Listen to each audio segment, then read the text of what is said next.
Hi guys, so today I'm going to teach you how to make your own wig. This is part one of a series, so let's get started.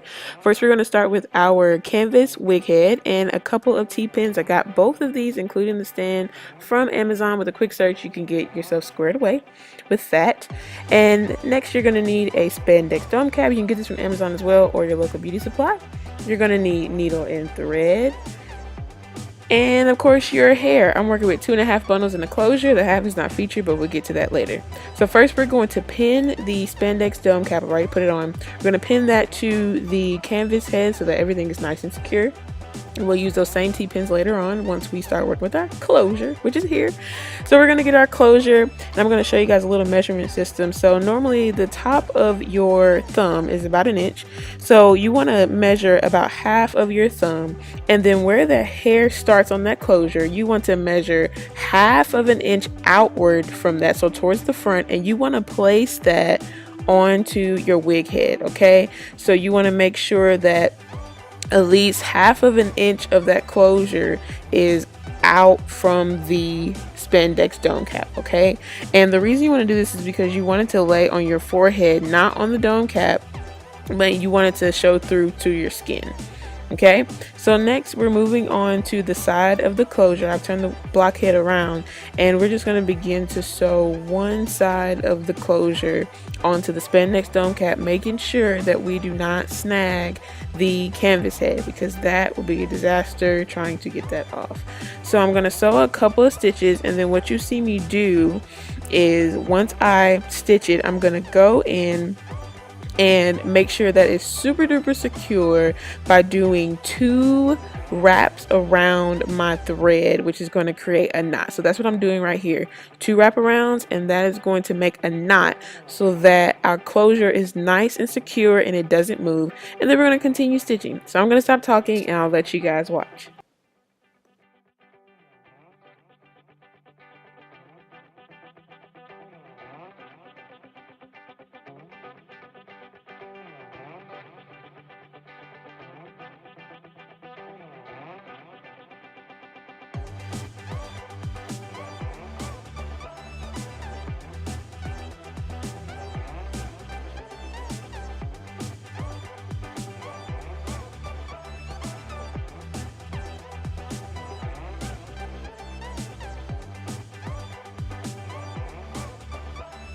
So now that we finished stitching the side of the first side of the closure, we're at the very top, and we're going to secure this by wrapping it around twice, which is what I just did. I want to show you that again so that you can see what I'm doing. So I stick my needle in the previous stitch, and then I'm going to wrap around twice. Okay, one more time. I'm going to wrap it around twice, and then I'm going to pull the needle through. And what this is going to do is it's going to create a very, very secure knot. I do this for sew-ins and everything, and it really keeps extensions in place. And so we're going to cut that, and then we're going to move on to the other side, doing the exact same thing, making sure that we stitch it nice and neat, and then we'll do our double time knot at the top.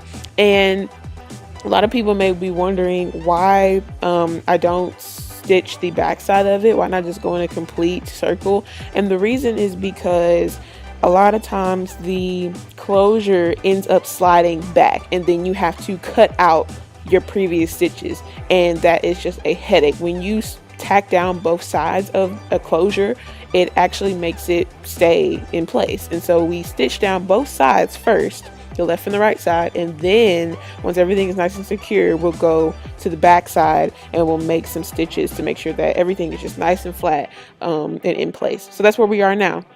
I'm on the back side of the closure. I've already done my double time knot, and so now I'm going to just continue stitching the closure down and making sure it's nice and secure. You want to make sure that your stitches are nice and neat and close together for your closure piece, because nothing is uglier than a bumpy, crooked, dusty, crusty closure. You want your closure to be laid down flat. And so you see here, what I just did was I actually did my double time knot a little earlier than the ends, because I like to make sure that things are nice and secure. And so every now and then I'll kind of go through and do an extra knot, and this works perfectly to making sure that our closure doesn't move until I cut it out.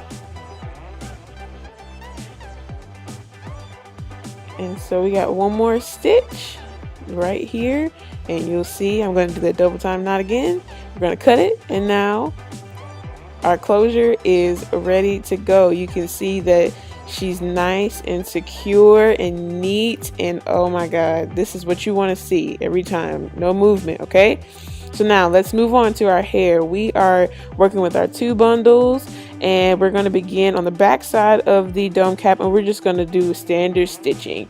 If you are familiar with sewing, if you're familiar with any type of extensions, this should be an easy process for you. But if you're a beginner, what you want to do is you want to take that needle and thread, and you want to take it through the dome cap and through the weft of the hair. Okay, this especially for your first stitch. You don't want to skimp on the stitching, especially on your first stitch.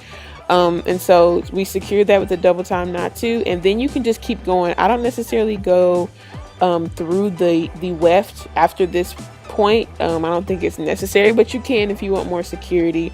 For sewings and things like that, I would most likely go through I normally go through the weft, but for something like this, it's quicker just to go under the hair. So we're just going to continue with that on up through the hair, and once again, I'm going to shut up and I'm going to let you guys watch.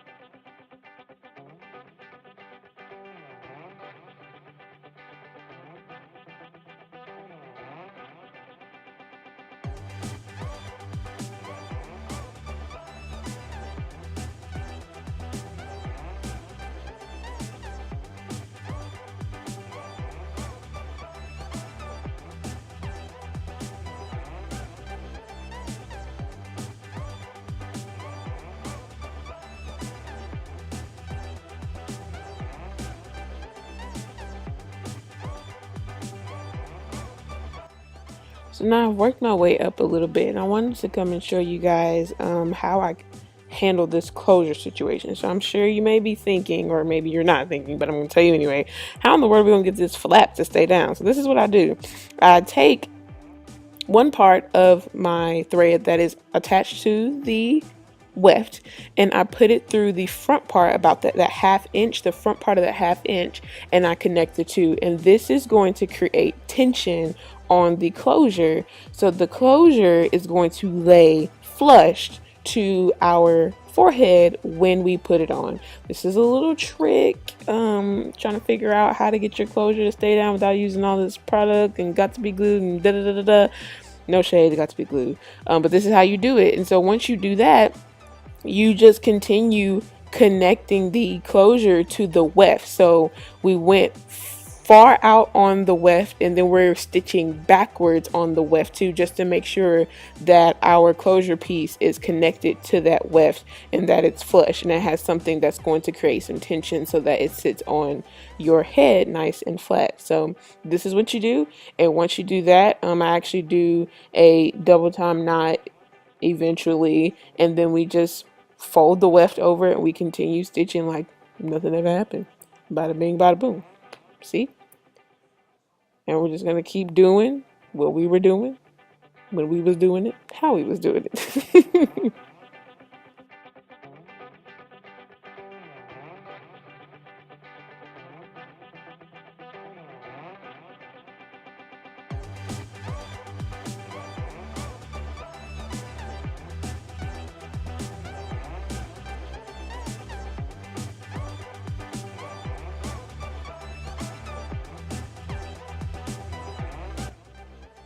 So I wanted to kind of skip around to show you how you sew around your closure so that everything is nice and concealed.